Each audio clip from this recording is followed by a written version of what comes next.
Assalamu alaikum. Very good afternoon to one and all present.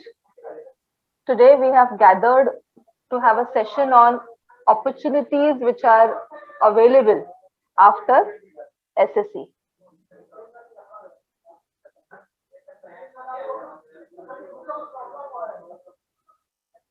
This is Humaira Sheikh. I work as an education counselor in MESCO. And without wasting time, we shall start with the session. Now, as we know that when a child goes to 10th standard, the child is highly confused about what he or she should get into.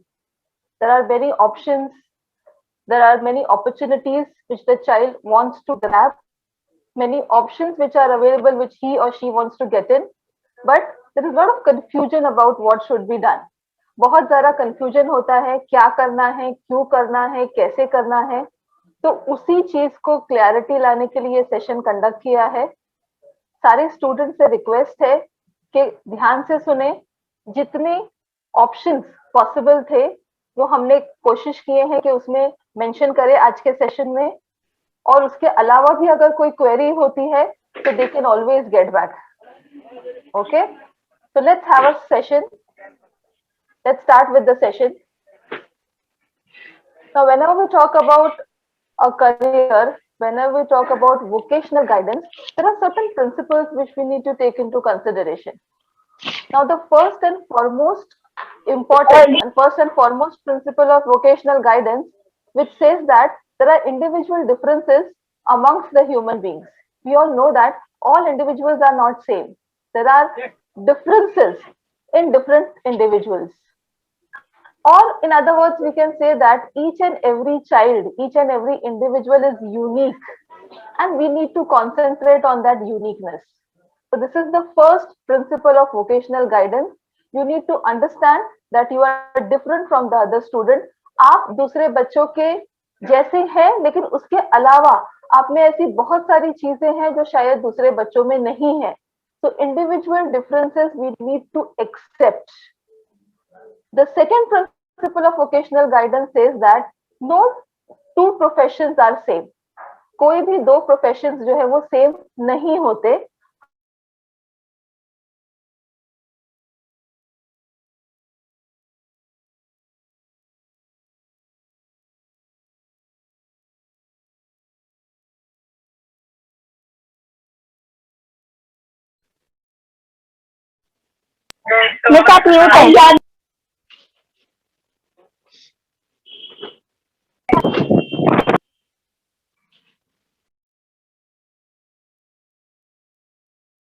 Hello. Miss, you are mute.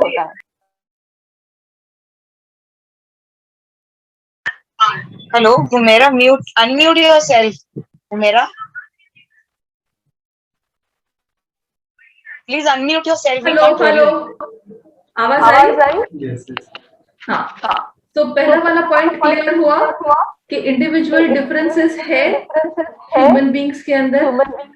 दूसरा कि profession सब अलग अलग है. एक same profession में भी बहुत सारे डिफरेंसेस. अगर एक एलिमेंट्री स्कूल का टीचर है, उसकी स्किल्स, उसकी क्वालिटीज काफी अलग होती है एक प्राइमरी टीचर से. फिर primary teacher is different from secondary teacher. Secondary teacher is different from, a teacher who's teaching junior college, a teacher who's teaching degree college. So in short, in the same profession, there are so many different skills, different qualities, different intelligence required. Just a minute, sir. I can hear my own voice. मुझे अपनी आवाज आ रही है. Hello, मुझे अपने ही आवाज आ रही है. ओके, क्योंकि एको हो रहा है मुझे. I can hear two things. अच्छा, okay. Just a minute.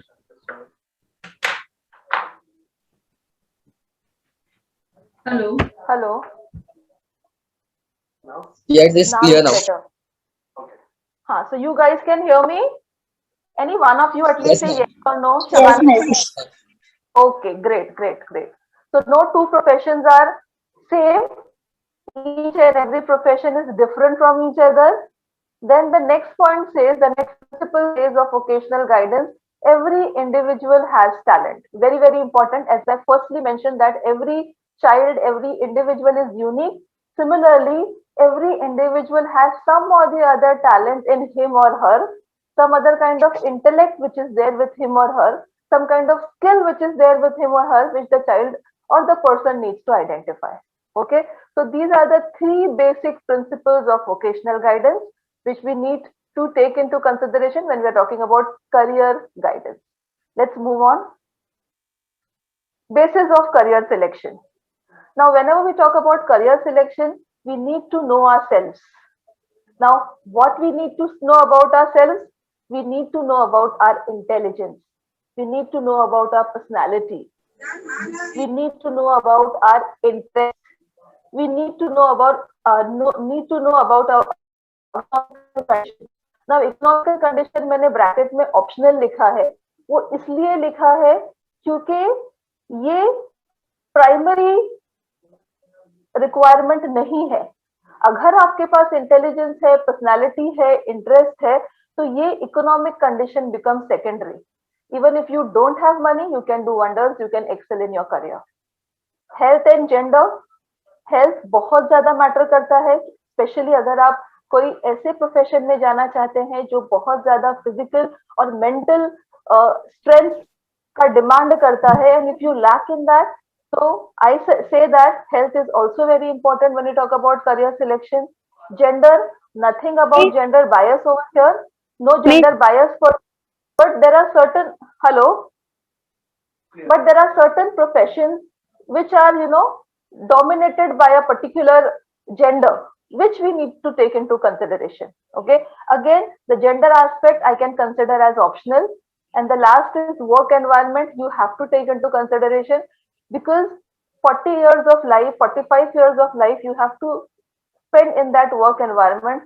So now only you need to understand whether you are, you are capable to be there in that work environment. Okay, so first of all, just take all these things into consideration. Intelligence is nothing but your aptitude. Personality is important. Your attitude, that's what we call as interest. Your economic condition, secondary. Health, very important. Gender, again, we can consider secondary. Work environment, very important. So these are the things which you need to know about yourself when you talk about your career.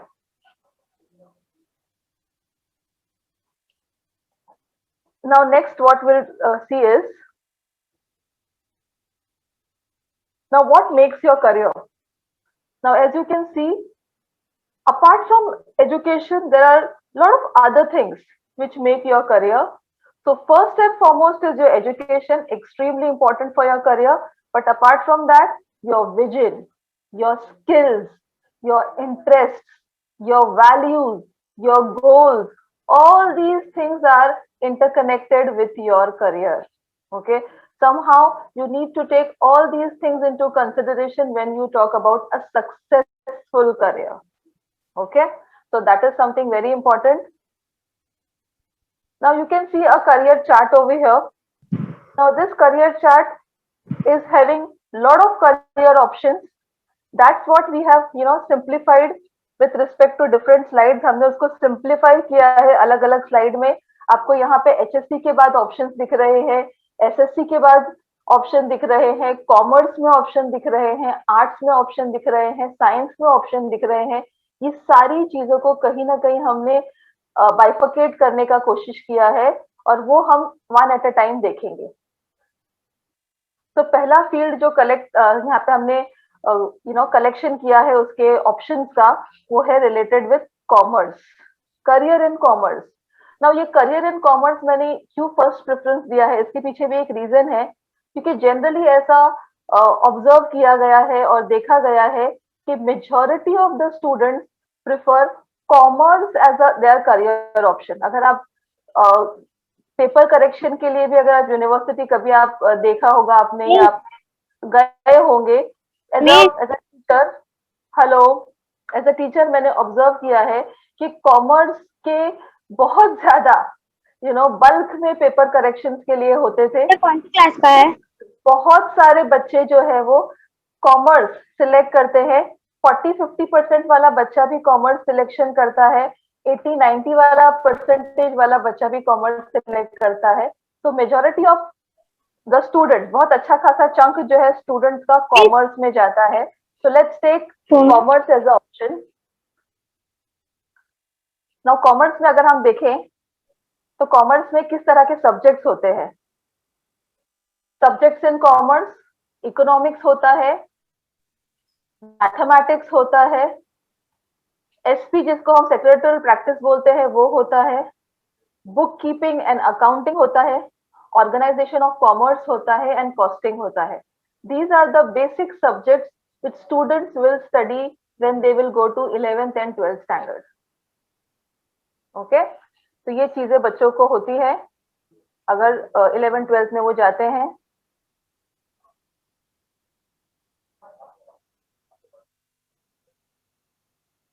Next, अगर 12th हम complete कर लेते हैं commerce में तो किस तरह का ग्रेजुएशन कोर्स हमारे लिए अवेलेबल होता है? जैसे कि मैंने बताया 12th कॉमर्स जो है वो 2 साल का करिकुलम है। 2 साल आपको करने पड़ते हैं स्टेट बोर्ड के, एचएससी बोर्ड के। उसके बाद आपका ग्रेजुएशन जो है वो 3 सालों का होता है। और ये जो आपका ग्रेजुएशन जो 3 इयर्स का होता है, it is always affiliated to Mumbai university. Okay, जितने भी हमारे कॉलेजेस है मुंबई में, they are affiliated to Mumbai university. लेकिन आजकल बहुत सारे कॉलेजेस ऑटोनमस भी हो रहे हैं, तो वो भी हमको ध्यान रखना है कि हमारा कॉलेज जो है वो मुंबई यूनिवर्सिटी से अफिलिएटेड है या ऑटोनमस है। अगर आपका कॉलेज मुंबई यूनिवर्सिटी से अफिलिएटेड है तो आपका पूरा सिलेबस जो है वो डिसाइड कौन करेगा? मुंबई यूनिवर्सिटी डिजाइन करेगी या डिसाइड करेगी। और अगर आपका कॉलेज ऑटोनमस है तो आपकी कॉलेज की एक बॉडी होगी, ऑटोनमस बॉडी होगी, जो आपका सिलेबस और पूरा जो मार्किंग सिस्टम है वो डिसाइड करती है। ओके, और कौन कौन से प्रोफेशंस है जो आप ग्रेजुएशन कॉमर्स लेने के बाद कर सकते हैं, 12th के बाद कर सकते हैं? आप देख सकते हैं सबसे पहला जो बहुत कॉमन है, बहुत ज्यादा कन्वेंशनल फील्ड है, ट्रेडिशनल फील्ड है, जो हम सब जानते हैं, बैचलर्स ऑफ कॉमर्स। ओके, लेकिन उसके अलावा पिछले 10-20 सालों में बहुत सारी ऐसी चीजें आई हैं जो मार्केट में काफी बच्चे उसको प्रेफर करते हैं। जैसे कि आपने मैनेजमेंट स्टडीज सुना होगा, ये भी थोड़ा सा पुराना है, बिल्कुल नया नहीं है, अच्छा खासा टाइम हो गया है इसको मार्केट में आके। Bachelors of mass media, okay, बहुत पुराना भी नहीं है, बहुत नया भी नहीं है, एक मॉडरेट फील्ड है जो है मार्केट में अवेलेबल। बैफ, ये काफी नया माना जाएगा इसको as compare to BCom, BMS. Okay, BAF is basically account and finance. And let me tell you बेटा, जो बैफ जो एक सब्जेक्ट है वो एक्चुअली अगर आप सर्टिफिकेट देखेंगे ग्रेजुएशन का तो उसमें कॉमर्स, बीकॉम ही लिख के आता है, बैचलर्स ऑफ कॉमर्स ही लिख के आता है, लेकिन उसमें ऐसा लिखा होता है specialisation in accounts and finance. Okay, तो ये 3 जो मेंशन किए हैं ये एक तरह से बीकॉम ही है, लेकिन BCom in accounts and finance, BCom in banking and insurance and BCom in financial management. तो इसको नाम दिया गया है बैफ, बीबीआई, बीएफएम। ओके, और कॉमर्स के बच्चों का अगर 12th में मैथमेटिक्स होता है तो वो जा सकते हैं कंप्यूटर एप्लीकेशन में भी, और वो जा सकते हैं बीएससी आईटी में भी, लेकिन मैथ्स होना कंपलसरी है क्योंकि ये इंजीनियरिंग की फील्ड है, बीसीए और बीएससी आईटी, और उसके लिए मैथ्स और फिजिक्स का होना जरूरी है। लेकिन अगर आपके पास फिजिक्स नहीं है तो भी कंसिडर होता है मुंबई यूनिवर्सिटी में, लेकिन मैथ्स होना चाहिए। उसके अलावा जिन बच्चों को होटल मैनेजमेंट में इंटरेस्ट होता है वो होटल मैनेजमेंट का एंट्रेंस देके बीएचएम में जा सकते हैं। बहुत से बच्चों को रियलाइज होता है कि नहीं बाबा, commerce is not my field, मुझे नहीं जम रहा है, अकाउंट्स, फाइनेंस, इकोनॉमिक्स बाउंसर हो रहा है, तो वो स्विच कर सकते हैं आर्ट्स में। एक और एक फील्ड है जो बच्चे प्रेफर करते हैं, जिनका इंसाइट होता है सोशल वर्क को लेके, bachelors of social work. Okay, कुछ कुछ बच्चे ग्रेजुएशन नहीं कंप्लीट करना चाहते because of the financial reasons और व्हाटएवर रीजन, इंटरेस्ट नहीं है, तो वो लोग डिप्लोमा कर सकते हैं अकाउंटेंसी में, स्टोर में, कस्टम क्लियरेंस में. Okay, so these are the graduation and diploma courses which are available after college. Miss, बच्चा शिफा क्या कहना चाहते हैं, क्या कहना चाह रही है बेटा शिफा? आप काफी टाइम से मिस कर रही हैं. मिस कुछ क्या कहना चाह रहे हैं, आपको शेयर करना चाह रहे हैं? बेटा ये करियर गाइडेंस के ऊपर सेशन है जिसमें आपको डिफरेंट ऑप्शंस बताए जा रहे हैं एसएससी के बाद. आपको अच्छा. दिखाई दे रही है बेटा आपके स्क्रीन पे या आपके मोबाइल स्क्रीन पे? करियर अपॉर्चुनिटीज के बारे में डिस्कशन हो रहा है. Okay, sorry for the inconvenience caused to other participants, extremely sorry. Next हम जाएंगे, जैसे कि देख रहे हैं ग्रेजुएशन 3 साल का है, डिप्लोमा 1 या 2 साल का है. Now this is a very very important slide. Why I am considering as important? Because बहुत सारे बच्चे बोलते हैं कि बाबा कॉमर्स है, आर्ट्स है, साइंस है, लेकिन क्या बेसिस पे हम डिसाइड करें कि हमें कॉमर्स में जाना है, क्या बेसिस पे हम डिसाइड करें कि हमको बाबा इंजीनियरिंग में जाना है. तो मैंने हर स्लाइड के बाद कहीं ना कहीं, हर स्लाइड नहीं, एक कॉम्बिनेशन ऑफ स्लाइड्स के बाद ये मेंशन किया है कि अगर आप ब्राइट करियर चाहते हैं कॉमर्स में, अगर आप ब्राइट करियर चाहते हैं साइंस में, तो किस तरह का आपके अंदर ट्रेड्स होने चाहिए. ओके, ट्रेड कौन सा वाला? TRAD वाला ट्रेड नहीं, TRAITS, पर्सनालिटी ट्रेड्स जिसको हम बोलते हैं ना, पर्सनालिटी कैरेक्टरिस्टिक्स होने बोलो या इंटेलेक्चुअल कैरेक्टरिस्टिक्स कौन से होने चाहिए आपके अंदर, तो वो ये सारे होने चाहिए कि आपका जो है वो झुकाव होना चाहिए, इंटेलिजेंस होना चाहिए नंबर्स को लेके. You should have analytical skills, चीजों को एनालाइज करने से आना चाहिए आपको. आपकी प्रोफिशिएंसी होनी चाहिए अकाउंट्स में, उसके बेसिक्स आपके क्लियर होने चाहिए थोड़े बहुत. डेफिनेटली अगर आपने स्टेट बोर्ड से किया है तो बहुत क्लियर नहीं होंगे, लेकिन नंबर्स आपको अच्छे लगने चाहिए. आपका मैथमेटिक कॉन्सेप्ट स्ट्रांग होना चाहिए, इकोनॉमिक्स में आपको इंटरेस्ट होना चाहिए, आपका कम्युनिकेशन स्किल्स अच्छा होना चाहिए. So these are the basic requirement if you want to get into commerce. Okay, accounts, mathematical skills, numbers, analytical skills, communication, there are many actually. Logic clear होना चाहिए, पेशेंस होना चाहिए, वो सारी चीजें तो है ही दूसरे, लेकिन ये थोड़े कोर्स से रिलेटेड है. ओके, नेक्स्ट जो है वो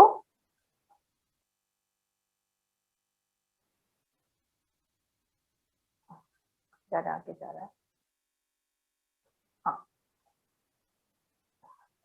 इसके बाद हमने जो लिया है, मैंने कुछ कॉलेजेस लिए हैं जो कॉमर्स के लिए काफी अच्छे हैं. NMIS one of the best colleges. अगर आप कॉमर्स, ये जो भी हमने कोर्सेज अभी थोड़ा देर पहले देखे, BCom, BMS, BAV, अगर ये कॉलेजेस कौन से, ये सारे कोर्सेज कौन से कॉलेजेस में अवेलेबल है वो मेंशन थोड़ा सा किया है, बहुत सारे नहीं किए हैं. जितने मेजर वंस है वही किए हैं.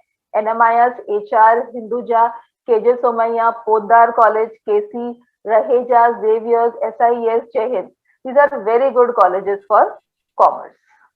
वैसे ये ओवरऑल ये कॉलेजेस काफी दूसरे सब्जेक्ट्स के लिए भी, काफी दूसरी स्ट्रीम्स के लिए भी अच्छे हैं. तो बेसिकली आपको ये चीजें शायद बार बार देखने को मिले. प्रोफेशनल कोर्सेज, ये जो कुछ कोर्सेज हैं इसमें से for example CA, cost accountant और CS, ये जो है आप कर सकते हैं along with your graduation. Okay, लेकिन इसको हम ग्रेजुएशन के साथ नहीं पकड़ेंगे, इसको हम अलग से एक प्रोफेशनल कोर्स में आ जाएगा. सब काफी लोगों को पता होगा चार्टर्ड अकाउंटेंसी है, जिसके ये कोई ये नहीं है, कॉलेज में जाके पढ़ना नहीं होता है, इसके लेवल्स होते हैं जो आपको. कॉस्ट अकाउंटेंट का भी वैसा ही होता है, लेवल्स है आपको क्लियर करने हैं. फाइनेंशियल एनालिस्ट है, ये भी कोई सब कॉलेज में जाके पढ़ने वाला कोर्स नहीं है. You need to clear the levels, you need to clear certain जो उनके लेवल्स जैसे है कि जैसे कि फाउंडेशन हो गया, इंटरमीडिएट हो गया, आर्टिकलशिप हो गया, उनका फाइनल एग्जाम्स हो गया, तो ये लेवल्स क्लियर करने पड़ते हैं. लॉ एक चीज है जो बहुत से बच्चे आजकल करते हैं, CS के साथ, CA के साथ कॉम्बिनेशन में करते हैं. अगर उनको इंडस्ट्रियल लॉयर बनना है तो लॉ भी एक प्रोफेशनल कोर्स है कॉमर्स के बच्चों के लिए. Masters of business administration, MBA, ये प्योरली एक ऐसा कोर्स है इसमें जो आप ग्रेजुएशन के बाद करना पड़ेगा आपको. मास्टर्स है जो आप finance, marketing, supply chain, operation वगैरह में कर सकते हैं। CS is something like CA and cost accountant, जो आप जो है ग्रेजुएशन के साथ ही करते हैं। ओके और एक और प्रोफेशनल कोर्स बहुत सारे कॉमर्स के बच्चे प्रेफर करते हैं, वो है ट्रैवल एंड टूरिज्म का कोर्स। कॉम्पिटिटिव एग्जाम्स जो बीकॉम के बच्चे कर सकते हैं, बैंकिंग एंड इंश्योरेंस में काफी उनको अच्छा खासा डिमांड है, और स्टेट बैंक ऑफ इंडिया के, रिजर्व बैंक ऑफ इंडिया के, IBPS के बहुत सारे एग्जाम्स जो है बच्चे क्रैक करके गवर्नमेंट सेक्टर में लग सकते हैं। एक और एग्जाम होता है Indian air force commissioned officer entrance exam. अगर आप एयरफोर्स में अकाउंटेंट बनना चाहते हैं तो this is the way through which you can get into air force. Okay, central services में भी आप जा सकते हैं। ओके, नेशनल लेवल पे भी आप जा सकते हैं, सेंट्रल एक्साइज में, income tax, audit, Indian economic services में जा सकते हैं आप। ये आप जा सकते हैं SSC के थ्रू, ये वो वाला SSC नहीं है, ये है स्टाफ सिलेक्शन कमीशन, जिसमें आपको जो है वो कंबाइंड ग्रेजुएट लेवल का एग्जाम देना होता है। उसके अलावा भी बहुत सारे गवर्नमेंट के एग्जाम निकलते हैं, BSNL, MTNL, BSNL, ये सारे एग्जाम अवेलेबल है आपके लिए, जिसमें आप अकाउंटेंट की पोस्ट पे जा सकते हैं। ये सारे जो है वो टेलीकम्युनिकेशन के सर्विसेज है। विदेश संचार निगम लिमिटेड, महानगर आपने सुना होगा, भारत संचार, ये सारे अगर आप गूगल करेंगे तो आपको मिलेगा। उसके अलावा आप फॉरेन स्टडीज भी कर सकते हैं। अगर आपको MBA बाहर से करना है, MS करना है, तो आप GRE, GMAT, TOEFL, ये सारे एग्जाम जो है वो आप दे सकते हैं। ओके, और जैसे कि आपने डिस्कस किया था MBA के बारे में, तो MBA के लिए आपको CAT का या CET का एग्जाम देना पड़ता है। तो ये सारे कॉम्पिटिटिव एग्जाम्स है जो एक बच्चा ग्रेजुएशन के बाद दे सकता है। The heading itself says competitive exams after BCom। Next one अगर आप देखें तो पोस्ट ग्रेजुएशन स्टडीज है। तो जो बच्चे और भी अपने आप को एक्सप्लोर करना चाहते हैं करियर वाइज, तो वो मास्टर्स कर सकते हैं, PG डिप्लोमास कर सकते हैं। बहुत सारे मास्टर्स और बहुत सारे PG डिप्लोमास अवेलेबल है। MCOM में भी स्पेशलाइजेशन है, ऑडिटिंग में स्पेशलाइजेशन है, अकाउंटेंसी में है, इकोनॉमिक्स में है, MA है, ऑपरेशनल रिसर्च है। आप PGDs कर सकते हैं टैक्सेशन में, इंपोर्ट एक्सपोर्ट में, HR में, एडवर्टाइजिंग का डिप्लोमा कर सकते हैं। ये सारी फील्ड जो है वो रेलेवेंट है आपके कॉमर्स के फील्ड के साथ में। ओके, तो इस तरह से जो है वो सारी चीजें कवर होती है इन द फील्ड ऑफ कॉमर्स। और आपको जो है वो एम्प्लॉयमेंट एवेन्यूज भी बहुत जगह पे हैं। आप एयरलाइंस में, कॉमर्स में, मतलब एक्चुअली कॉमर्स एक ऐसा है सब्जेक्ट जो हर जगह आपका एक डिपार्टमेंट अकाउंट्स का होता ही है, फाइनेंस का होता ही है, चाहे वो एयरलाइंस हो, चाहे वो ट्रैवल एंड टूरिज्म हो, चाहे आप एंटरप्रेन्योर बनना चाहते हो, खुद का बिजनेस स्टार्ट करना चाहते हो, assistant accountant, junior accountant, public relation officer, sales executive, marketing executive, इसमें जनरली वो लोग पहला प्रेफरेंस जो है वो कॉमर्स ग्रेजुएट को देते हैं। Okay, along with your specialization. अगर आपका अच्छा खासा कॉमर्स के बाद एक अच्छा खासा आपने मास्टर्स या PGD किया है, तो ये सारी पोस्ट पे आपको अच्छा खासा प्रेफरेंस दिया जाएगा। ओके, एम्प्लॉयमेंट एवेन्यूज आपके अलग अलग सेक्टर में है। अभी नेक्स्ट फील्ड हम आते हैं साइंस। तो जैसे मैंने बताया, मेरा ऑब्जर्वेशन ऐसे रहा है कि कॉमर्स में अच्छा खासा चंक जाता है स्टूडेंट्स का। उसके बाद जो दूसरा चंक जाता है, again it's a myth, I will definitely call it as a myth, कि जो बहुत ज्यादा मेरिटोरियस बच्चे हैं, जो होशियार बच्चे हैं, वो जो है वो किस में जाएंगे? साइंस में जाएंगे। अगर आपका 90% आ गया है, तो you just can not think about any other option in this world accept science. ये एक हमारा एजुकेशन सिस्टम का मेंटालिटी है, और स्पेशली मुंबई में तो, या महाराष्ट्र में भी बोलेंगे तो भी चलेगा, कि काफी एक क्रेज है साइंस को लेके, कि लोगों को लगता है कि साइंस में बच्चा है मतलब कुछ तो बहुत ज्यादा ग्रेट है। ओके, डेफिनेटली सभी बच्चे ग्रेट है, नो डाउट अबाउट दैट, चाहे वो साइंस में हो, कॉमर्स में हो या फिर आर्ट्स में हो। तो ये साइंस के बच्चों के क्या ऑप्शन है अभी हम देखेंगे।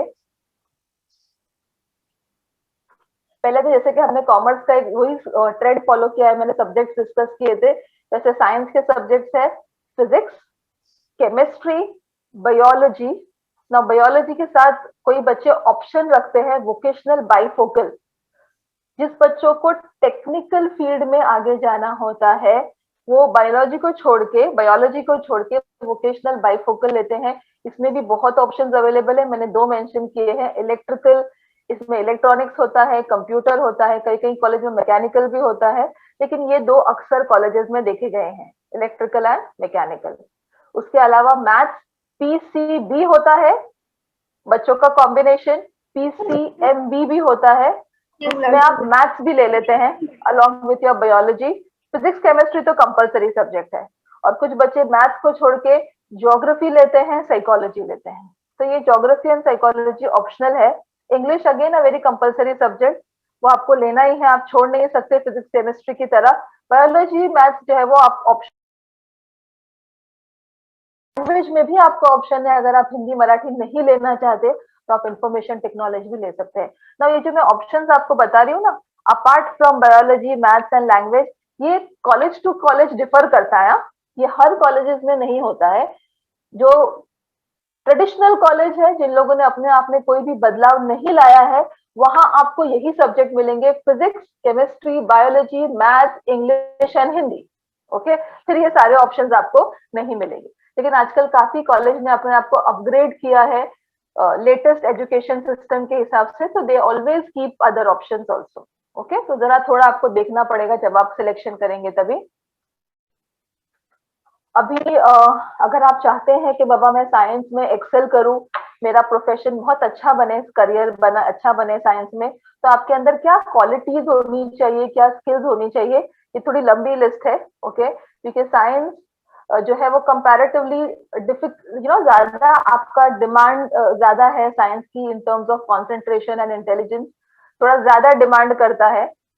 इंटेलिजेंस तो नहीं बोलूंगी मैं, थोड़ा हार्डवर्क ज्यादा डिमांड करता है। ओके, तो इसलिए आपकी क्यूरियोसिटी, आपकी लॉजिकल थिंकिंग स्ट्रांग होनी चाहिए, प्रॉब्लम सॉल्विंग स्किल्स आपके होनी चाहिए, आप में ऑब्जेक्टिविटी होना चाहिए, should not take things subjectively, कहीं ना कहीं इंट्यूशन आपके अंदर होना चाहिए, आपका ऑब्जर्वेशन अच्छा होना चाहिए।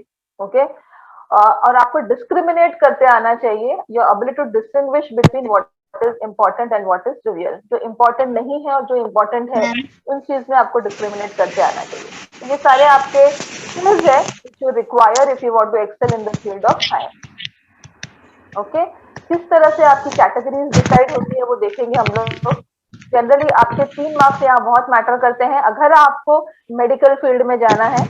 ओके, और अगर आपको इंजीनियरिंग की फील्ड में जाना है तो 3 मैटर करते हैं। वो कौन से 3 है?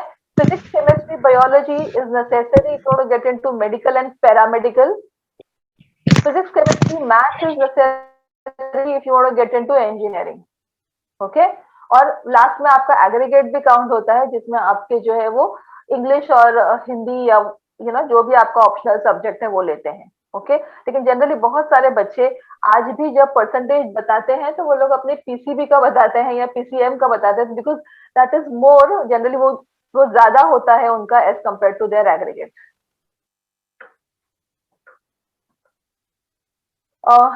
जैसे कि हमने देखा कि जो आज का डेट चल रहा है पेंडेमिक की वजह से, कोरोना की वजह से, जो सबसे ज्यादा फील्ड डिमांड में आई है, क्योंकि बहुत सारे लोग, ma'am your mic is mute. Medical की फील्ड थी। ओके, मेरी आवाज नहीं आ रही है, वो चल रही थी, आवाज नहीं। Others can hear? Yes miss, yes miss. Okay बेटा, ओके ओके, तो जो मेंटालिटी हो गई थी उस वजह से कैसा हुआ है कि मेडिकल फील्ड बहुत ज्यादा डिमांड में आया है, और बहुत सारे बच्चे जो है वो अपियर कर रहे हैं आज के डेट में नीट के लिए। Okay, national eligibility cum entrance test, AIIMS के लिए, जिपमर के लिए 720 मार्क का नीट का पेपर होता है, और उसमें से पहले तो 500 550 में भी बच्चों को एमबीबीएस या बीडीएस में एडमिशन मिल जाता था, लेकिन पिछले 2 सालों से ऐसा देखा गया है कि 600 के ऊपर अगर बच्चे जा रहे हैं तो ही उनको महाराष्ट्र के अच्छे कॉलेज में, I am talking about specifically Maharashtra because state board के बच्चे यहाँ पे ज्यादा हैं, तो ज्यादातर बच्चे 600 के ऊपर जो स्कोर किए हैं, ओके, 650 का जिन्होंने टारगेट रखा है वो ही क्वालिफाई हो पा रहे हैं एमबीबीएस के लिए। ओके, एमबीबीएस जैसे मैंने यहाँ पे प्रायोरिटी के हिसाब से रखा है, जैसा बच्चा जो है वो सिलेक्ट करता है, जैसा एक मेंटालिटी है कि एमबीबीएस को लोग पहला प्रेफरेंस देते हैं, दूसरा प्रेफरेंस जो है वो बीडीएस, एमबीबीएस एलोपैथी मेडिसिन जो हम लोग हमेशा खाते हैं कोई बीमार होता है तो। Next preference which people give to, then comes DAMS, it is related to Ayurvedic medicine. This is also one of the options people use when they have some kind of, you know, serious ailments. वो उसके लिए prefer करते हैं Ma'am, Ayurvedic can you medicine. explain once again about MBBS? MBBS is a allopathy medicine बेटा। जब हम पहला कोई भी बीमार पड़ता है, हमें किसी भी तरह का फिजिकल इशू होता है, तो हम जो प्रेफर करते हैं डॉक्टर वो है एमबीबीएस। ओके, ये एक जनरल प्रैक्टिशनर होता है बेटा ये। ओके, और आपके जितने क्वेरीज है I suggest you please note down. And में हम एक सेशन रखेंगे क्वेश्चन आंसर का, और अगर बहुत ज्यादा क्वेरी आपकी है तो मैं आपसे ईमेल आईडी भी शेयर करूंगी बच्चा। Okay, Ayurvedic medicine DAMS। Okay, next is यूनानी मेडिसिन। उसके बाद जो है वो होम्योपैथिक मेडिसिन। इन सब का अपना मार्केट में डिमांड है। ओके, क्योंकि बहुत सारी ऐसी फिजिकल डिजीजेस है for which people prefer homeopathic medicine, people prefer यूनानी मेडिसिन एंड आयुर्वेदिक मेरी आवाज मेडिसिन। अटक रही है। Good part is about, and what is the good part about the other medical courses apart from MBBS and BDS? अगर ये लोग एक पर्टिकुलर एग्जाम पास करते हैं तो ये लोग एलोपैथी मेडिसिन भी प्रैक्टिस करते हैं। और स्पेशली अगर ये BAMS, BUMS और BHMS डॉक्टर्स का जो प्रैक्टिस है वो सम एरियाज वगैरह में चलता है जहां तो उनको पता ही नहीं है कि MBBS डॉक्टर क्या होता है या BAMS डॉक्टर क्या होता है, तो कभी कभी इनकी डिस्पेंसरीज या इनके क्लिनिक्स MBBS डॉक्टर के क्लिनिक से ज्यादा चलते हैं अगर उनके पास literally they have some kind of cure in their hands. Okay, अगर उनके हाथों से लोगों को फायदा पहुंच रहा है, उनके मेडिसिन से लोगों को फायदा पहुंच रहा है, तो दे डोंट माइंड और they don't actually think about whom they are going to, as long as they are getting physical and mental relief from the pain. Okay, so this is there. Then physiotherapy, again a very very upcoming and growing field, क्योंकि जिस तरह से सब कुछ online हो रहा है, shopping से लेके तो पढ़ाई से लेके, तो बहुत सारे लोगों को फिजिकल इश्यूज आएंगे, तो ये फिजियोथेरेपिस्ट भी काफी डिमांड में रहेंगे आगे आने वाले 10 सालों में। ऑक्यूपेशनल थेरेपिस्ट का अपना मार्केट है। ओके, ऑडियो स्पीच जिसको प्रॉब्लम होता है सुनने में या बोलने में, वो प्रैक्टिशनर्स भी होते हैं, पैरामेडिकल मेडिकल में ही आते हैं। Prosthetics and orthotics, artificial limbs, accident की वजह से या किसी भी चीज की वजह से कोई आपका जो है वो नेचुरल बॉडी पार्ट डैमेज हो जाता है और उसको रिप्लेस करने के लिए जो डॉक्टर्स होते हैं वो होते हैं प्रोस्थेटिक्स एंड ऑर्थोटिक्स। ओके, ये भी अराउंड 4 साल या 3-4 साल का कोर्स है। BSc nursing, again very important, बहुत से लोग उसको अंडर एस्टिमेट करते हैं, highly under estimated course, but really very important. Big surgeons cannot perform their surgeries unless or until they have experienced and highly professional nurse under them. Okay, then you have veterinary science. Okay, animals के doctor, animal husbandry जिसको हम बोलते हैं, ये भी doctors जो है वो अगर आपका क्लिनिक अगर पॉश एरिया में है, कुलाबा में या पेडर रोड पे, जहाँ पे आपको अच्छे खासा क्लाइंट बेस है, तो ये डॉक्टर्स का भी अपना डिमांड है। ओके, तो ये सारे जो है वो मेडिकल में आ जाते हैं। नीट काफी ज्यादा मैटर करेगा, इसकी नीट में आपको प्रिपरेशन शुरू करनी है 10th से ही। ओके, और या 10th के बाद से इमिडिएटली प्रिपरेशन शुरू करनी होती है। CBSE का सिलेबस होता है। ओके, और NCERT के बुक्स पढ़ने पड़ते हैं आपको, फिजिक्स, केमिस्ट्री, बायोलॉजी के। ओके, पैरामेडिकल कोर्सेज में आपका सबसे इंपॉर्टेंट पहला दवाएं, medicine is something which you see in some or the other form in your house. अगर किसी घर में कोई भी मेडिसिन नहीं है तो एटलीस्ट एक क्रोसिन तो आपने देखी होगी। ओके, तो बी फार्म, फार्मेसी, मेडिसिन काफी आजकल वेरी मच इनटू डिमांड, बहुत सारे लोगों को मेडिसिन का जरूरत पड़ रहा है। उसके बाद जो है वो आई रिलेटेड स्पेक्टिकल्स रिलेटेड जो टेक्नोलॉजी होती है उसको बोलते हैं ophthalmic technology. Then you have radiography, nuclear medicine, medical lab technology, OT operation theatre technology, respiratory therapy technology, radiation जो बहुत बार केमो वगैरह में यूज होते हैं कैंसर पेशेंट्स के साथ, dialysis therapy, critical care technology. बहुत सारे वर्ड्स आपने शायद सुने होंगे अगर आप हॉस्पिटल के कॉन्टेक्स्ट में कभी गए होंगे तो। ओके, उसके बाद जो है वो जो चीज अभी हमने बैचलर्स में डिस्कस की, बीएससी इन द फील्ड, उसी का डिप्लोमा भी है। ये डिप्लोमा कहीं कहीं साल भर का होता है, कहीं कहीं 2 साल का होता है। डीएमएलटी वगैरह आपने सुना होगा, जो लैब्स में काम करते हैं। तो मेडिकल लैब टेक्नोलॉजी, डायलिसिस बहुत से पेशेंट को लगता है, मेडिकल इमेजिंग टेक्नोलॉजी, एनेस्थीसिया के डॉक्टर्स होते हैं। उनको डॉक्टर एक तरह के उनका काम ही होता है कि पेशेंट्स को एनेस्थीसिया देना। OT technician, nursing care assistant, here language and speech specialist diploma होता है उसके अंदर भी। रूरल हेल्थ केयर का डिप्लोमा है, ऑप्थेल्मिक टेक्नोलॉजी का, डेंटल हाइजीन का, जो आप दांत बहुत बार आपको रूट कनाल के टाइम पे लगाते हैं, आर्टिफिशियल डेंचर जब आपको लगाते हैं तो इनका बहुत डिमांड होता है, डेंटल हाइजीनिस्ट का। टेक्नोलॉजी और एक्सरे टेक्नोलॉजी, तो ये सारी जो है मेडिकल से रिलेटेड, हॉस्पिटल से रिलेटेड डिप्लोमाज है। और इसी में आप जो है वो पहले हमने देखा डिग्री भी अवेलेबल है। डिग्री 3 साल की है, डिप्लोमा जो है 1 या 2 साल का है। ओके, जैसा आपका क्वालिफिकेशन होगा वैसे आपका लेवल होगा उस हॉस्पिटल में। अब मेडिकल के बाद हम नेक्स्ट फील्ड लेंगे, again a very conventional field. बहुत लोग जो है वो क्या बनना है तो डॉक्टर बनना है, क्या बनना है तो इंजीनियर बनना है। डिप्लोमा करते हैं बहुत से बच्चे, डिग्री करते हैं। डिप्लोमा आपको दिखाई दे रहा होगा, मैंने क्लियरली मेंशन किया है 3 साल का होता है आफ्टर 10। डिग्री जो है वो 4 साल की होती है। अगर आप 12th के बाद करें, अगर आप डिग्री डिप्लोमा के बाद करते हैं तो आपकी डिग्री 3 साल की हो जाती है। लगने आपको 6 ही साल है, 3+3 डिप्लोमा के बाद। डिग्री में भी आपको जो है वो 2+4 6 ही साल लगने हैं। लेकिन डिप्लोमा करने से कहीं ना कहीं आपका जो टेक्निकल बेस है वो स्ट्रांग हो जाता है। और डिप्लोमा उन बच्चों के लिए रेकमेंड किया जाता है जिनका right from the beginning vision बहुत क्लियर है कि हमें कहीं नहीं जाना है, हमको इंजीनियरिंग ही करनी है। For them diploma is highly recommended. अगर आप श्योर नहीं है, आपको पता नहीं है, तो फिर आप साइंस में जाके आप दूसरा फील्ड एक्सप्लोर करो। बट आप श्योर है तो diploma can be a good option for you. Diploma बहुत पहले तो 3 या 4 ही फील्ड थी, civil, mechanical, automobile, electronics, electrical, ये जो है वो कोर ब्रांचेस मानी जाती है। Chemical also to some extent is a core branch. उसके बाद जो है वो अपग्रेडेशन होते गए, फिर कंप्यूटर आया, फिर इंफॉर्मेशन टेक्नोलॉजी आई,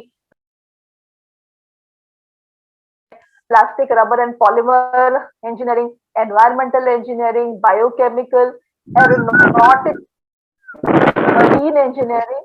और बहुत लोग जो है वो आईआईटीज जो है वो फूड टेक्नोलॉजी में बीटेक भी ऑफर करते हैं। तो ये सारे जो है वो इंजीनियरिंग के फील्ड है। और इंजीनियरिंग अगर आपको महाराष्ट्र स्टेट से करना है 12वीं के बाद, तो आपको एमएचसीटी आपको दिखाई दे रहा होगा, महाराष्ट्र कॉमन एंट्रेंस देना है। और अगर आपको आईआईटी से करना है तो आपको जेडब्ल्यू मेंस और एडवांस देना है। बहुत से बच्चों का क्रेज होता है मर्चेंट नेवी में जाना है, और बहुत कंफ्यूजन है मर्चेंट नेवी को लेके।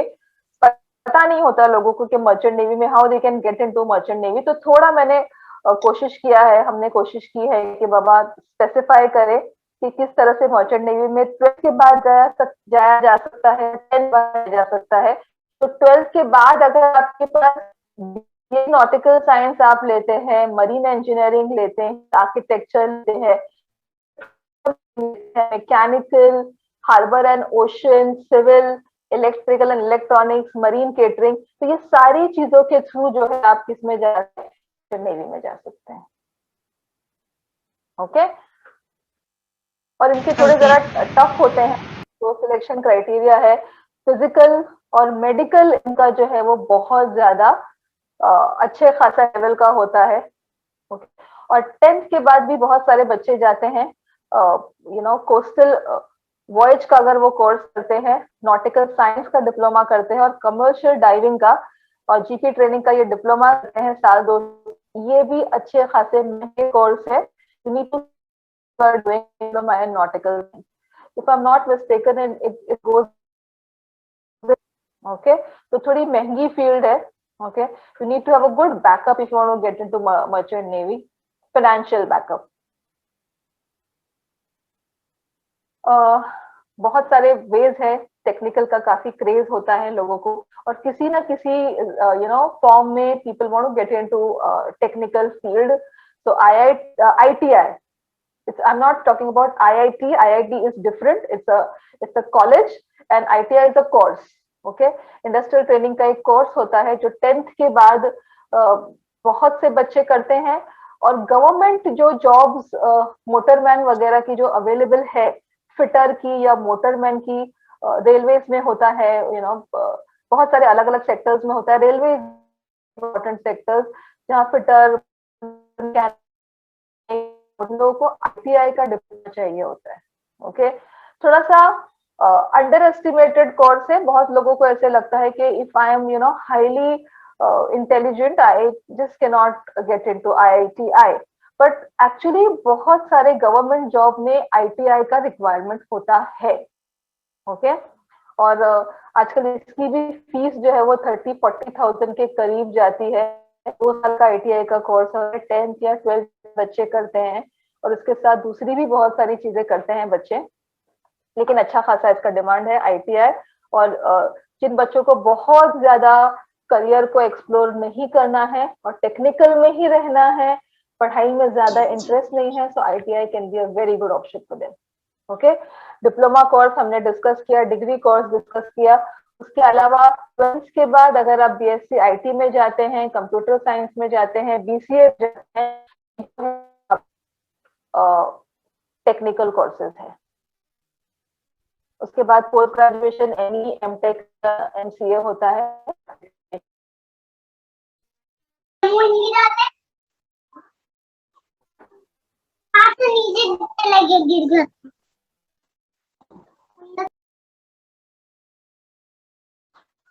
Important entrance exam, technical entrance exam बहुत बच्चे दे रहे हैं। IIT का आपने नाम सुना होगा, Indian institute of technology, reputed, हमने बॉम्बे में उसका एक ब्रांच है IIT का। इसके लिए आपको AEE एडवांस क्रैक करना पड़ेगा, सिर्फ मेन से काम नहीं चलेगा।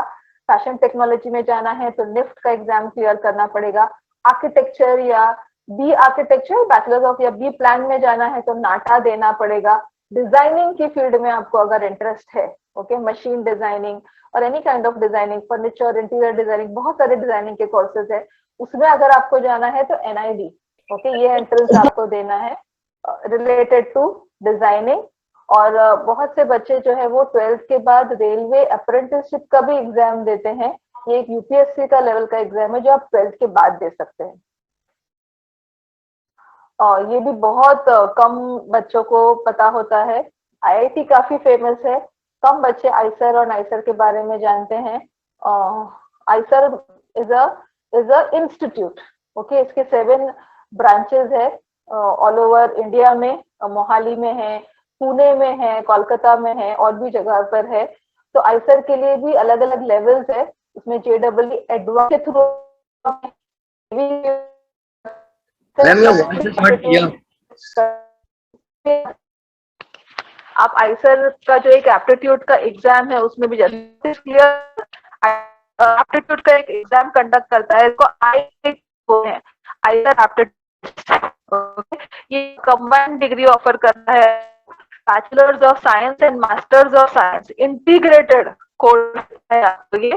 तो IISER रेप्यूटेड, मतलब सारे हमारे इसमें इसके जो इंडियन वर्जन इसरो है, तो IISER के बच्चे काफी इसरो में होते हैं। रिसर्च वाले बच्चे जिनका मेंटालिटी रिसर्च का है, IISER वाले हैं। और हमारा एक मेस्को से जो एक स्पॉन्सर्ड बच्चा है, रिसेंटली उसने आईसर के लिए क्रैक किया। ओके, उसी तरह का एक नेशनल लेवल का कॉलेज है नाइसर नाम का, national institute of science education and research. Eicher का एप्टीट्यूड टेस्ट है बेटा, वो IAT। अगर आपको आईसर कॉलेज में क्वालिफाई होना है तो वो आपको एग्जाम क्रैक करना पड़ता है बेटा, आईसर का। वो मैंने लिखे, there are 3 channels, namely JEE Advanced, KVPY and ICER aptitude test for admission to yes मतलब Bachelors of Science, MS मतलब Masters of Science degree program at one of the 7 ICERs। यही बातें मैं एक्सप्लेन करूँ, जो लिखा हुआ है ना उसी को एक्सप्लेन किया मैंने कि 7 ICER कॉलेजेस है, उसमें अगर आपको जाना है तो उनका आईसर वालों का एप्टीट्यूड टेस्ट आपको क्रैक करना पड़ता है, या फिर JEE एडवांस क्रैक करना पड़ेगा आपको। आपकी रैंकिंग आती है उसमें, ऑल इंडिया रैंकिंग आती है, ऑल इंडिया लेवल की रैंकिंग, उसके हिसाब से आपका सिलेक्शन होता है। ओके, और उसी लेवल का एग्जाम है NEST, national entrance screening test, जिसके थ्रू आप जो है वो नाइसर कॉलेज में जा सकते हैं। नाइसर भी एक इंस्टीट्यूट का नाम है, it's a name of a college. Eicher is also a name of a college. Okay, और उसके अलावा अगर हम पेट्रोटिज्म की बात करते हैं, पायलट बनना है आपको, ओके, आर्मी में जाना है तो नेशनल डिफेंस एकेडमी का साल में 2 बार एग्जाम होता है, that you can crack for army, navy and air force wings. Okay okay ma'am. अभी हमने एग्जाम्स देखे, नेशनल लेवल के एग्जाम्स है, इसमें आपको NCERT का बुक्स पढ़ना पड़ता है, 8th standard onwards, 8 to 12th। आप अगर NCERT का बुक्स पढ़ते हो, physics, chemistry, biology and maths, तो आप ये सारे कॉम्पिटिटिव एग्जाम्स के लिए अच्छे खासे तैयार हो जाते हो। Thank you ma'am. BSc, अगर आप कुछ नहीं करना है आपको दूसरा चीज, तो आप BSc कर सकते हैं। BSc अलग अलग फील्ड में है, physics, chemistry, botany, zoology, math, stats, microbiology, biotechnology, agriculture, nautical science, forensic science etcetera. BSc काफी बच्चों ने सुना होगा। होम साइंस करके एक फील्ड है, निर्मला निकेतन एक बहुत फेमस कॉलेज है जो होम साइंस ऑफर करता है, और भी SNDT के कॉलेजेस है जो होम साइंस ऑफर करते हैं। ये भी अलग अलग चीज में होता है, डाइटिशियन में होता है, कॉस्मेटिक्स में होता है, फिटनेस इंस्ट्रक्टर है, मेडिकल ट्रांसक्रिप्शन है, क्लोथिंग एंड टेक्सटाइल, तो ये सारे स्पेशलाइजेशन है होम साइंस के। ये भी आप साइंस के थ्रू, 12वीं साइंस के बाद आप ये फील्ड में जा सकते हैं। आर्ट्स के सॉरी साइंस के कुछ famous college, Xavier's, Mithibai, Jhunjhunwala, Sophia's, Ruparel, Ruia, KJ Somaiya, Jai Hind and Wilson. Okay, last but not the least, okay, again a mentality कि कम मार्क्स आ गए हैं तो अगर कहीं नहीं जाना है तो आर्ट्स में चले जाओ, जबकि काफी लोगों का ऐसे परसेप्शन है, काफी लोगों का ऐसे मानना है कि arts require more intelligence than anything else, than any other subject. Okay, क्योंकि इसमें एब्स्ट्रैक्ट थिंकिंग को ज्यादा इंपॉर्टेंस दिया जाता है। आपकी जो सोचने की कैपेबिलिटी है वो बहुत ज्यादा यूज होती है आर्ट्स में। ओके, बहुत सारे बच्चे जिनको UPSC वगैरह क्रैक करना होता है, they prefer arts, they prefer history, they prefer psychology, they prefer English, political science, philosophy. ये सारे सब्जेक्ट्स ऐसे हैं जो ज्यादातर UPSC के बच्चों को लगते हैं, यूज होते हैं, और वो आपको आर्ट्स में मिलते हैं। और अभी भी अगर आप देखेंगे कि जो बड़े कॉलेजेस है व्हाट आई मीन बाय बड़े कॉलेजेस, रेप्यूटेड कॉलेज जैसे जेवियर्स है, सोफायास है, यहाँ पे जो है वो आर्ट्स का जो नॉट पासिंग, हाईएस्ट कटआउट जिसको अपन बोलते हैं ना, कटआउट जो होता है, कट ऑफ जिसको हम बोलते हैं, वो ज्यादा होता है as compare to science and commerce.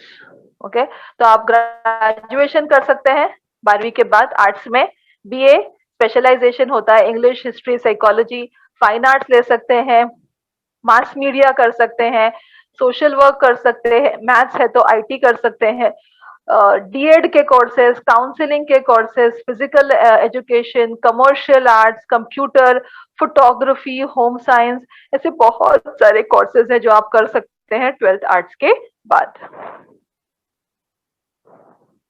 Arts के लिए आपके पास क्या अचीवमेंट होना चाहिए, क्या ट्रेड होने चाहिए, पर्सनालिटी, आपका कम्युनिकेशन और इंटरपर्सनल स्किल्स जो है वो बहुत ज्यादा स्ट्रांग होने चाहिए, आप में सेंसिटिविटी होनी चाहिए, you should be self dependent, independent होने चाहिए, सेल्फ सफिशिएंट होनी चाहिए, इमेजिनेटिव स्किल्स आपका स्ट्रांग होना चाहिए, liberal you need to be very much liberal if you want to take arts, you need to have a straightforward kind of a attitude, जिसको हम forthright जिसको हम बोलते हैं वो होना चाहिए, forthright, एब्स्ट्रैक्ट थिंकर होने चाहिए आपने, आपके एक आउट ऑफ बॉक्स थिंकिंग होनी चाहिए, ability to absorb information from our senses and make connection to the wider world, okay, because जो फील्ड होता है आर्ट्स का, इसमें कुछ कॉन्क्रीट नहीं होता, इसमें 1+1 2 नहीं होता, ओके, इसमें 1+1 3 भी हो सकता है, and that needs abstract thinking, okay, that needs communication skills, that needs interpersonal, यहाँ पे आपका बहुत ज्यादा कांटेक्ट जो है वो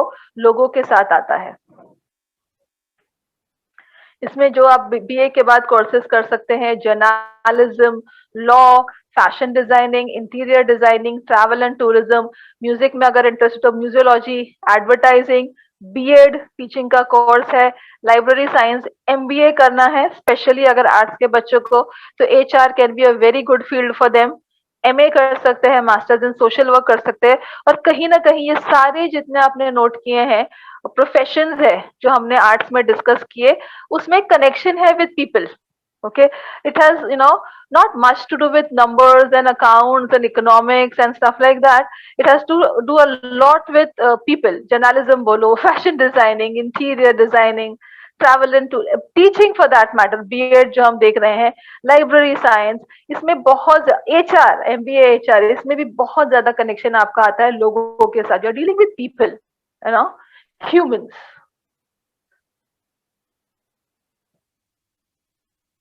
कॉम्पिटिटिव एग्जाम्स बहुत अवेलेबल है, UPSC is one of the you know very very क्या बोलेंगे, बहुत ज्यादा अच्छा कॉम्पिटिटिव एग्जाम है जो आर्ट्स के बच्चे क्रैक करते हैं, क्योंकि उनका जो बेस होता है वो साइकोलॉजी होता है, हिस्ट्री होता है, सोशियोलॉजी होता है, पॉलिटिकल साइंस, इकोनॉमिक्स, अगर वो ऐसे सब्जेक्ट्स लेते हैं तो यूपीएससी में ये बहुत ज्यादा काम में आते हैं, union public service commission, IAS officer, IPS officer, forest officer, ये सारे जो है आप बन सकते हैं बीए के थ्रू, ओके। एमपीएससी अगर आप करते हैं, महाराष्ट्र पब्लिक सर्विस कमीशन, तो जिस तरह से कलेक्टर बन सकते हैं यूपीएससी में, उस तरह से आप डिप्यूटी कलेक्टर बन सकते हैं विद एमपीएससी। महाराष्ट्र मराठी आपको जो है वो स्टेट लैंग्वेज आना बहुत ज्यादा जरूरी है।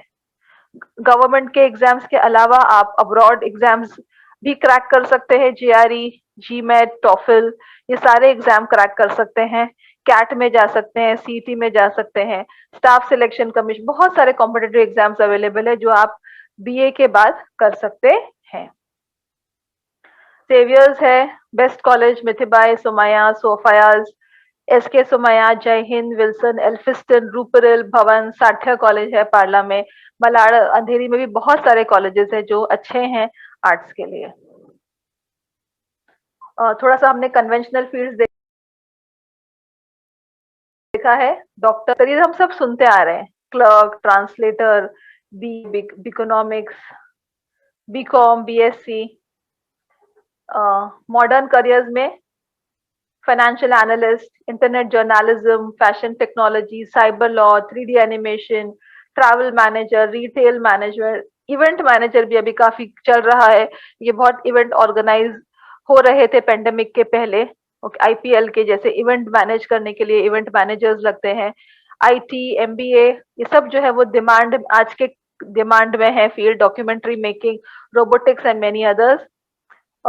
फ्यूचर में अगर आप देखेंगे तो एनवायरमेंटलिस्ट का बहुत ज्यादा डिमांड होगा, एनवायरमेंट डिग्रेड हो रहा है day by day, hackers, negative hackers तो हम लोग बहुत सुनते आए हैं, लेकिन एथिकल हैकर्स का डिमांड बढ़ेगा, क्योंकि क्राइम रेट ऑनलाइन सब कुछ होने की वजह से बहुत ज्यादा है, cloud computing, quality control, food technology, बहुत सारी चीजें जो है वो आजकल रेडीमेड मिल रही है लोगों को, urban planner, mobile computing, health instructor, psychologist का भी डिमांड बढ़ेगा, क्योंकि लोगों के मेंटल हेल्थ इश्यूज बहुत ज्यादा बढ़ रहे हैं, depression, anxiety, insecurities are growing day by day, cyber security, cosmetology, people are really becoming, you know, crazy about how they look, how they present themselves in front of others. तो ये भी चीज है, energy management, nano technology and many more. तो इस तरह से जो है हमने जितना पॉसिबल था उतना चीजें कवर करने की कोशिश किए है। अगर आपको कुछ क्वेश्चंस है तो आप पूछ सकते हैं, चैट बॉक्स में लिख सकते हैं, सो दैट हम आपके क्वेरीज को एड्रेस कर सके। And I would like to finish on this note, excellence is a continuous process, not an accident. By APJ Kalam. Thank you so very much. आपकी क्वेरीज आप जो है वो सेंड कर सकते हैं humaira.sheikh@mescotrust.org पे, और अगर अभी आपके कुछ क्वेरीज है तो you can always ask that.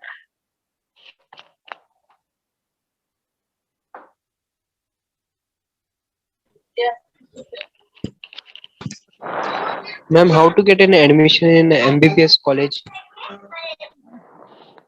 MBBS college को अगर आप में जाना चाहते हैं बेटा, तो अभी आपको 11-12 साइंस में करना पड़ेगा। फिजिक्स, केमिस्ट्री और बायोलॉजी, ये 3 सब्जेक्ट पे बहुत ज्यादा फोकस करो अलोंग विथ इंग्लिश। और अभी से ही, जैसे अभी आपका एग्जाम नहीं होने वाला है, एनसीईआरटी की 11th की और 12th की फिजिक्स, केमिस्ट्री, बायोलॉजी बुक्स लेकर पढ़ना स्टार्ट करो। और ये बात याद रखो कि ये जो है वो बाय हार्ट करने वाला कोर्स नहीं है। Understanding of the subject, concept समझने पड़े आपको। और नीट में 720 में से कम 620 का आपको टारगेट रखना पड़ेगा if you want to get admission in Maharashtra itself. Okay बेटा? Okay, ma'am. NEET, 12 science, physics, chemistry, biology, NCERT books, थोड़ा सा समराइज किया उसको। Okay. आफ्टर 10 एक बच्चे ने पूछा है which is best diploma course. बेटा जहां तक करियर का सवाल है उसमें बेस्ट और वर्स्ट कुछ नहीं होता है। Career, it's about how you want your career to be. Okay, आप क्या एक्सपेक्ट करते हो अपने खुद के करियर से, आपका इंटेलिजेंस क्या है, आपका एप्टीट्यूड क्या है। जैसे कि मैंने बताया, अगर बेस्ट बोलेंगे तो जितने भी कन्वेंशनल फील्ड है जो अभी चल रहे हैं, civil, mechanical, electronics and telecommunication, computer, ये सारे बेस्ट है बेटा। और जो चीज आप अपनी पूरी लगन से करोगे वो उसको आप बेस्ट बना दोगे बच्चे। I hope that answer your query.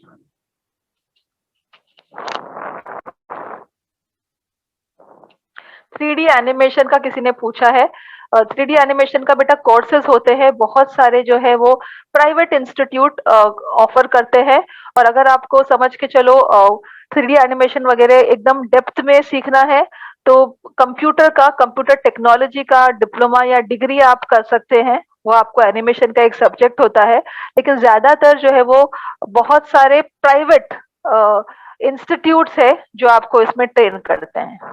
इसका कोर्स होता है बेटा, आप 10th और 12th के बाद इसको ज्वाइन कर सकते हैं।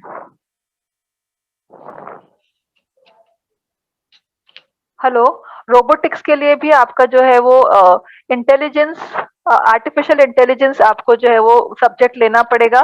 उसमें आपको रोबोटिक्स का आएगा। अच्छा इंस्टीट्यूट है जैसे कि आईआईटी है। अगर आप आईआईटी का एम रखते हैं तो आप जो है वो रोबोटिक्स में अच्छा खासा एक्सेल कर सकते हैं। मुंबई में आपको नहीं मिलेगा। बेंगलोर, चेन्नई, ये जो दूसरी स्टेट्स है, वहां पे आपको जो है वो आर्टिफिशियल इंटेलिजेंस और रोबोटिक्स का डिग्री और डिप्लोमा या हायर स्टडीज के लिए स्कोप है बेटा। मुंबई में ऐसे हार्डकोर रोबोटिक्स का कोई डिग्री नहीं है। ओके, पुणे में एक बार अपने को चेक करना पड़ेगा। पुणे और बेंगलोर वगैरह में अच्छे खासे इंस्टीट्यूट है।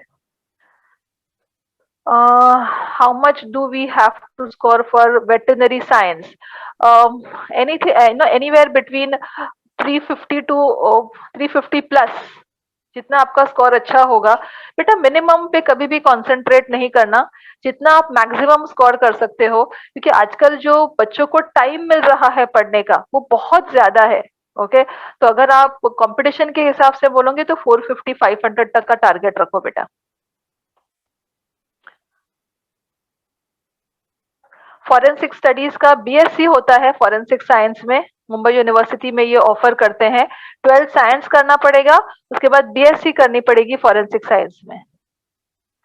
फार्मेसी का एक बच्चे ने क्वेश्चन पूछा है, 12th science MHCET, Maharashtra common entrance test देना है, फिजिक्स केमिस्ट्री बायोलॉजी वाला या फिजिक्स केमिस्ट्री मैथ्स वाला। तो 12th plus entrance plus 4 years of bachelors of pharmacy. अगर एंट्रेंस नहीं देना है तो diploma in pharmacy, but I will suggest अगर आपका एस्पिरेशन हाई रखोगे तो बी फार्म करो बेटा, bachelors of pharmacy. 12th science plus CET plus B pharm. Okay, when will admission open, ये कुछ समझ में नहीं आया बेटा। ये बता दिया नीट का ma'am. I am not in India but want to do for NR quota. ये थोड़ा देखना पड़ेगा बेटा, एनआरआई कोटा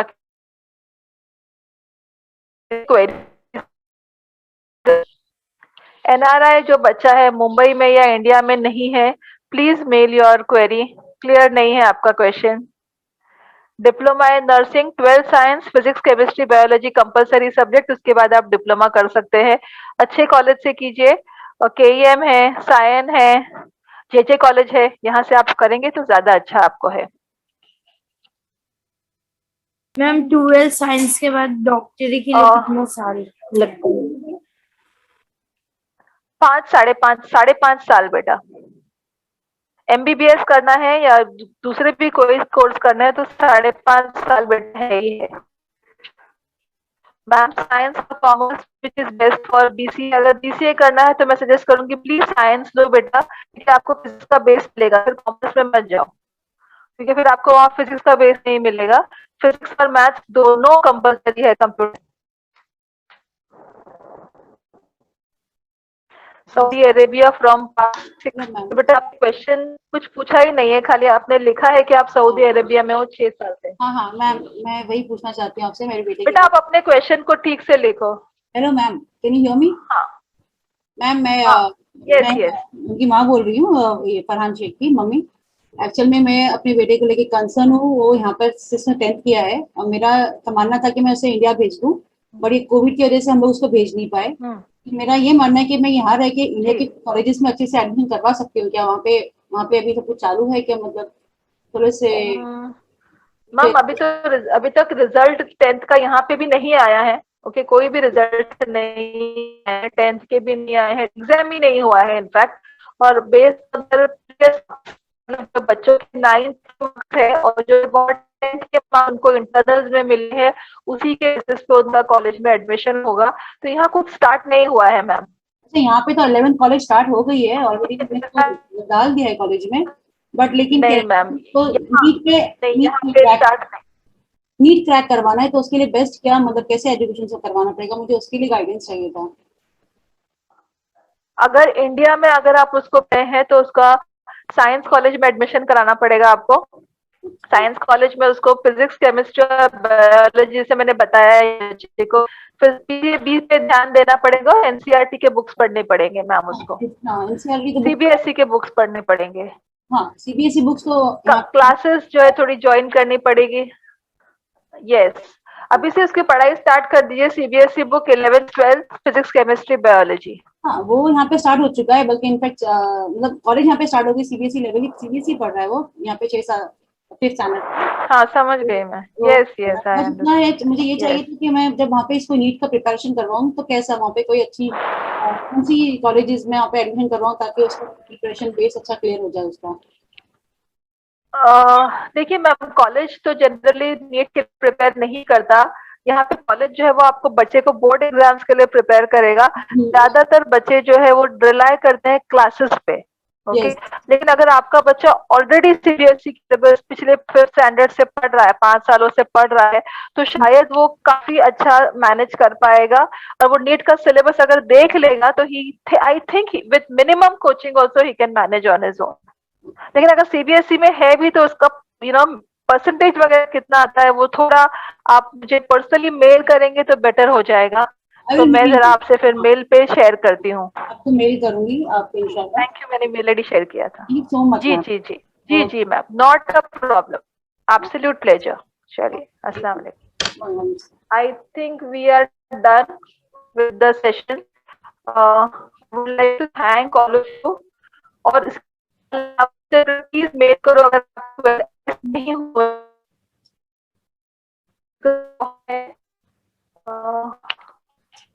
हेलो मेल पे कुछ डाल दो please.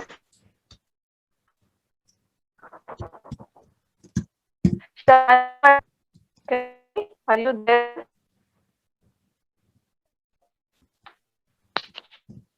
Email ID please note कर लीजिए आप. तो मैं पर्सनली अगर मुझे लगा तो मैं कॉन्टैक्ट नंबर दूंगी. अगर मुझे लगा अपना ईमेल में अपना कॉन्टैक्ट नंबर प्लीज शेयर कीजिएगा. So if I think if I want to get back to you through phone call, I will call you on my own. और अगर ईमेल पे ही सॉल्व होती है तो then I'll not call you. Don't worry. Okay.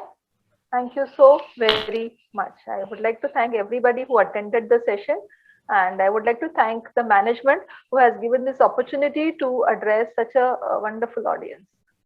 Assalamu alaikum. Take care. Stay blessed. Assalamualaikum, miss. Assalamualaikum, miss.